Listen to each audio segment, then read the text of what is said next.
Okay. I'm on my way to Norfolk. I'm driving safely because I've got both cameras on and I don't have to touch them, so don't worry about any of that. I'm going to tell you a story about the worst, best interview for a job that I have ever had, and I'm going to try not to ramble, get emotional, and yell. All right, so the deal is after I got laid off from the newspaper I was working for, I went back out looking for a job.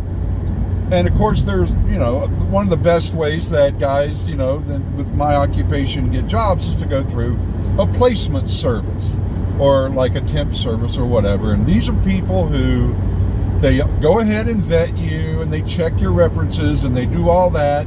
And then other companies hire them to see if their guy is a fit. Okay, that's explained. I call them headhunters. Okay, so from here on, I'm referring to the guy that works for the placement service as a headhunter. Okay, so the headhunter says, hey man, I've got a straight to full-time job for you. All we're doing is just providing, the placement service, which is rare, but it's awesome. That means you don't have a temporary period where they decide whether or not they want to hire you and try somebody else. Very stressful, this method sometimes. It really is. So the day of the interview for this really awesome place, I really wanted the job because it's a stable place and it wasn't a publishing company for the first time in a long time.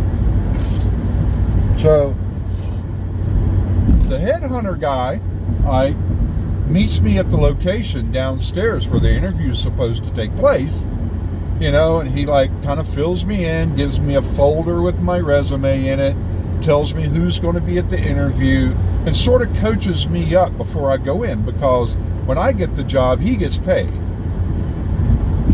So the time came and I go to the interview, and there's this woman about my age, this was about 5 years ago, this woman about my age who was the department manager, and she was the one that had the hiring power, okay?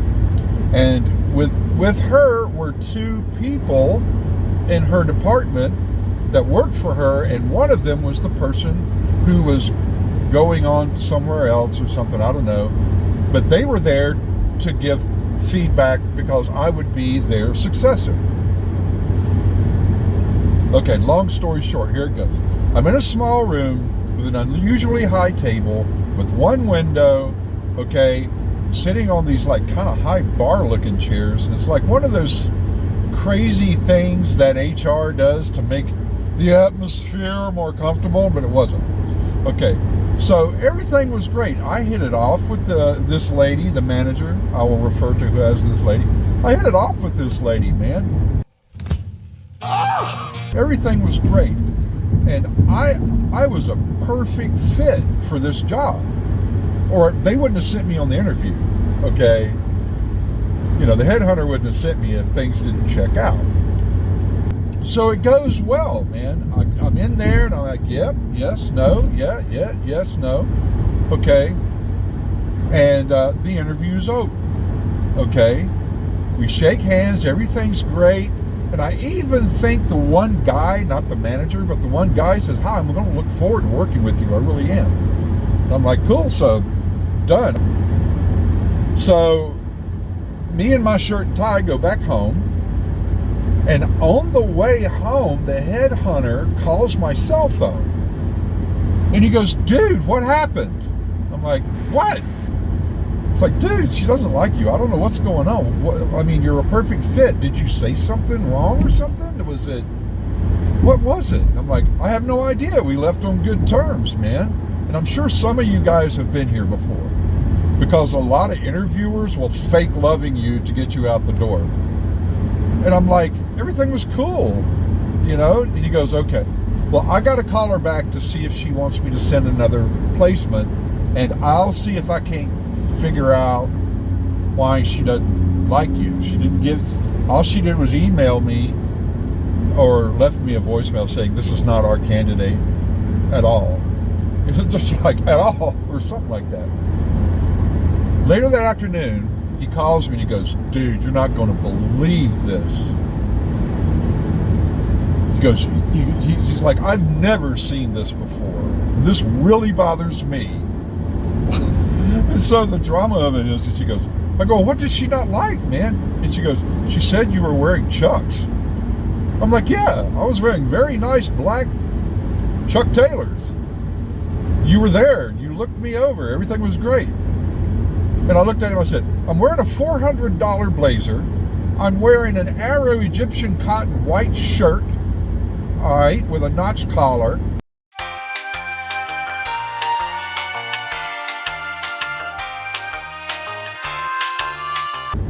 I'm wearing a pure silk $60 fashionable necktie, okay? My pants matched everything up perfect, all right? And so here I am wearing $1,000 worth of clothes. You're gonna like the way you look. I was business casual on the edge of business formal, okay? He was a younger guy, and he's like, that's a cool look, man. I mean, dudes wear tuxes at the Oscars with those. That's a fashion thing. It's really awesome. And he's like, I don't know why she did that. And she said, no, she wants somebody else. I'm like, okay. And he goes, dude, I'll see if I can't find something else for you. Well, that was it. That was the last job interview I ever went on before starting to work for myself. And the moral of this story is here's a person in a management position with a fully qualified individual, and I think the headhunter either says, well, I can have him come back in dress shoes. That's no big deal. I'm sure he owns some, and which I do. She said, no, he's not our guy. So the moral of the story is, here is a professional manager in charge of people who let one tiny fashion flaw in her mind determine whether or not the best person is hired for the job.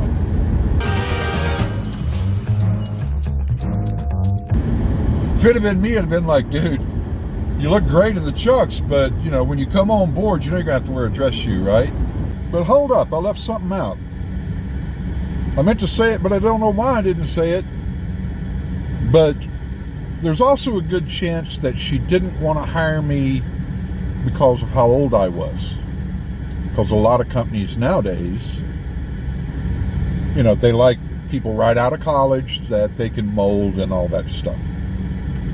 And things like that, I guess. I don't know. But anyway, it could have been something like my age, but since she can't discriminate, she used something else as an excuse to reject me. And that happens all the time. Because older guys that are highly skilled in some managers' minds, by the time that you get to my age, you should be owning the company or something, or you should be the manager or something. So a lot of times they find something else to blame instead of age discrimination. Okay, back to my rant. And I'm like, you know what, corporate America, kiss it. I've seen this crap so many times. If you want people to work, if you want people to come back to work, if you want people to do a great job, then you need to change the way you treat people. Because what I'm hearing now, at first I misunderstood and thought people weren't going back to work because of, you know, they were living off the unemployment and crap like that. But no, people ain't going to work because they found out they can get something better on their own during the pandemic, and they ain't going back to that crazy boss.